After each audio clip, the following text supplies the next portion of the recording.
Hey guys, Sean here. Welcome to the F1 Word and to the preview for the 2021 Emilia Romagna Grand Prix. Hopefully I've pronounced that one right this year. But yes, F1 is back at Imola once again. Now last year, the circuit returned to the calendar at relatively short notice to host a race on November 1st. And for the second season in a row, it's been called upon once again to help out, but with a return to a more traditional spring slot. Certainly, when I was growing up, it was more often than not held around late April, early May, and as you might expect, I'm really looking forward to this one. There's just something about Imola for me that I absolutely love, even though I'll admit it doesn't always throw up epic racing. On that note, last year's race was, I suppose, as expected, not exactly a thriller in terms of action and overtaking, but I've got to say, I think it was a better race than many seem to give it credit for. We had a fair bit of close racing, especially in the midfield, and indeed between Valtteri Bottas and Max Verstappen in the fight for second. The Finn, of course, struggling with a chunk of Ferrari stuck in his barge board, if you remember from last year. But it's got to be said that prior to that, Bottas was pretty much in control of that race and looked good for the win. Verstappen did eventually get past the Finn, but later in the race, his tyre exploded and that left him in the gravel trap and out. His teammate, Alex Albon, had a spin at the safety car restart whilst fighting with Perez. Kvyat made a cracking move around the outside of Charles Leclerc late on to take P4. And George Russell, well, yeah, binned it under the safety car. In the end, though, thanks to being able to keep up some very good pace whilst extending his first stint, and it's got to be said, a perfectly timed virtual safety car, Lewis Hamilton took the win from his teammate with Daniel Ricciardo just about holding off a charging Kvyat to take the final step on the podium for Renault. What about the track, though? Let's have a look at some of those stats. The circuit is 4.909 kilometres long, or if you work in miles, that's 3.050, and consists of 19 corners, that's 10 to the left and 9 to the right. Of course, it's an anti-clockwise circuit as well. And on Sunday afternoon, we will hopefully see a total of 63 racing laps. Not much has changed since the last time we raced here in November, but there has been a tweak to the DRS. There is still only the one zone, but it has been extended. So instead of the activation point being right by the start-finish line, it is now 60 metres before turn 19. And the hope is that will give drivers a better chance to make a move into that first chicane. The pit lane entry has been resurfaced in the last few days, so keep an eye out for that one over the weekend. We all saw in Turkey what a brand new surface with no rubber laid down can do. And you know, if we do get a splash of rain this weekend, it could be absolute chaos. And track limits, yes, we are on that again. They will apparently be enforced at the exit of turn 9, turn 13 and turn 15. Any driver deemed to have breached the limits will have their lap time deleted and they will be allowed 3 warnings during the race, with drivers being shown the black and white flag on the third breach. Any further corner cutting after that one will result in the driver being reported to the stewards, and the race director's event notes even go on to clarify that it is a total of 3 occasions and not 3 per corner. Onto the tyres, everyone's favourite bit of the preview, of course. The compounds selected by Pirelli for this one are the same as in Bahrain, and they are the hard C2, the medium C3 and the soft C4. Pirelli reckon we'll be looking at a one-stop strategy, and that shouldn't come as too much of a surprise really, given that the pit lane lost time is a hefty 25 seconds, and with the track being so narrow and overtaking tricky, drivers can't afford to get stuck in traffic. Of course, teams don't have a lot of data though, as we only had one practice session in 2020, and that was the first since 2006, and it is being held at a totally different time of year this weekend, so maybe we'll see a strategy surprise. I suppose, you never know. We have got 3 1-hour practice sessions though, so we should see a fair bit of action in practice as teams try to gather as much data as possible. As for the weather, and as is often the case with these things, it kind of depends where you look, but according to the Met Office and Formula1.com, we shouldn't see any rain during Friday's running, but there is a 40% chance of rain during qualifying and for the race as well. It is expected, though, to be mostly cloudy but dry, and any showers shouldn't be too heavy if they do come. I would also like to point out that a 40% chance that it could rain does mean there's a 60% chance that it won't. I'm just going to say that before anybody gets there in the comments first. I've got a few random stats for you before we move on, and no, I won't be talking about laptops and gigabytes this week. I've learnt my lesson on that one, even though the stat was provided by Aston Martin, but anyway. 3 of the last 6 races at Imola have been won from pole position, with 5th place being the lowest a driver has started and gone on to win the race from, and that was Nelson Piquet in 1981. A Finnish driver has never won a race at the circuit, but 9 have been won by drivers from Germany. That's 7 for Michael Schumacher, 1 for his brother Ralf Schumacher, and 1 for Heinz Harald Frentzen back in 1997. The 3-week wait between Bahrain and Imola will be the longest gap between the first and second Grand Prix of the season since 2007. This weekend's Grand Prix will be the 29th World Championship event to take place at Imola, and the 43rd lap of the race will be the 1750th F1 lap to take place at the circuit. And here's something for you. Sunday's race will be Fernando Alonso's 100th start using the number 14. You are very welcome. Right then, before I do the driver and team form guide, there are a few things to look out for this weekend when it comes to upgrades.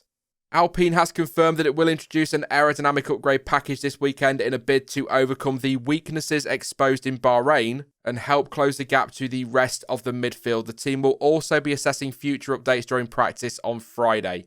Williams' Dave Robson has said there will be changes to the car aimed at resolving the issue that caused Nicholas Latifi's retirement last time out, and like Alpine, they will be trying a few things out in practice. Haas is expected to add its final updates of 2021 to the car before switching full focus to 2022. AlphaTauri's technical director Jody Eggington has previously confirmed that there will be updates for Imola, Portugal and Spain, but said they are incremental and they are not headline grabbers, but once they are all on the car, they should represent a good step forward. Now, they are the confirmed updates at time of recording. If there is anything significant announced update-wise between now and this video going out, I will post the info in the description and in the comment section. Otherwise, keep an eye out during practice tomorrow, but I fully expect to see most teams bringing something to the car this weekend. Shortly, I'll reveal my one to watch for the weekend and make some predictions as usual, but first let's talk driver and team form.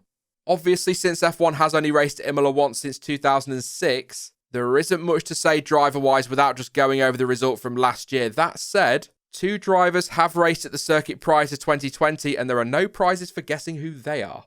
Kimi Räikkönen has raced at Imola a total of 7 times, with his best result at the track coming in 2003, where he finished second for McLaren. However, he has failed to finish 3 times, but has scored at every other outing at the circuit, including 9th place last year.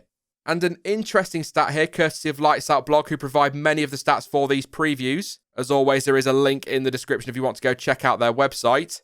But in all 4 races he has finished, the Finn has completed the race at least 3 positions higher than he started. Fernando Alonso has raced 5 times at the track, winning the race in 2005. What a Grand Prix that was, by the way. And of course, finishing second in 2006. He retired during his first F1 appearance there for Minardi, but scored points at his 2 other outings at Imola. The Spaniard has never taken pole position at the circuit though, but he has always outqualified his teammate, and each time he has made it to the checkered flag, he has finished higher than he started. As for the team, surprise of all surprises, McLaren, Ferrari and Williams have raced at the track more than any other team currently on the grid. But it's Ferrari and Williams who have picked up the most wins with 8 apiece, with McLaren taking 6. But it's the Woking team who have actually secured the most pole positions with 9. However, times have changed a lot, so I'd be absolutely amazed if we see them on pole this time around, or if any of those 3 teams pick up the win on Sunday. I suppose you never know in F1, and maybe a podium is possible for Ferrari and McLaren. And in terms of podiums, the Scuderia have previously taken a total of 24 at the track, and McLaren have grabbed 19, so maybe they will get the chance to add to that tally this weekend. Now, rather than a driver to watch, I've actually gone with a team to watch for this weekend, and that is AlphaTauri. In Bahrain, they were seriously quick, and I was surprised by just how quick they were. Unfortunately, though, despite qualifying in 5th place, Gasly hit the back of Ricciardo early on, and so we never really got to see whether they could keep that pace up in the race, although it's got to be said, Yuki Tsunoda was pretty rapid and did some awesome overtaking. All that aside, though, they were very quick at Imola last year, and it's a track that could well continue to suit them in 2021. Plus, they have been doing a fair few laps around the track for filming days, the most recent of which took place ahead of pre-season testing, so they know the track well. Yeah, okay, I know filming days are not done at full speed or anything remotely close to that, but it is still track time at a circuit and knowledge of a circuit that is still a bit of an unknown for the rest of the grid. I'm not going crazy and expecting a win or a trip to the podium or anything like that, but there could be some pretty hefty points up for grabs for them this weekend, so keep an eye on them. And that brings me very nicely onto my predictions. Usual caveat at this stage, please do not take these too seriously. They are just a bit of fun. They really do mean naff all. But as always, what a way to encourage you to do this. You can let me know your picks in the comment section down below. So for qualifying, I've gone with Max Verstappen for pole position. It does look as though Red Bull do have the overall best package right now, and that could well give them the edge again this weekend on Saturday. But of course, you can never rule out Mercedes when it comes to quali pace. I'm going to say Hamilton for second and Bottas for third, with Perez bouncing back from a disappointing Bahrain quali to take P4. As for the race, fact is, overtaking will be tough and so strategy will likely be key on Sunday, and that is exactly why Checo needs to be up there come race day. If, as I'm predicting, Verstappen does take pole and there are 2 Mercs behind him with Perez nowhere to be seen, the Dutchman is going to be left very exposed at the front, and that could open the door for Merc to take the win again. That said, I do think Perez will make top 4 on Saturday, so I think that will ultimately help Verstappen convert pole into victory because Red Bull can play with strategy and pull the trigger a little bit earlier and all that business. But I do expect Hamilton to hang on to second place, and when it comes to the final spot on the podium, I am going to stick with Bottas, and yes, I know you're probably going to be saying that's boring having the same top 3 in quali as you do the race, but I'm not going to make up some nonsense like a Williams 1-2 just for the sake of it, although that would be bloody epic. But I think Checo will also be in with a shot of taking that third place from Bottas, and it will be very, very close. And I refuse to rule out anyone in that midfield springing a surprise.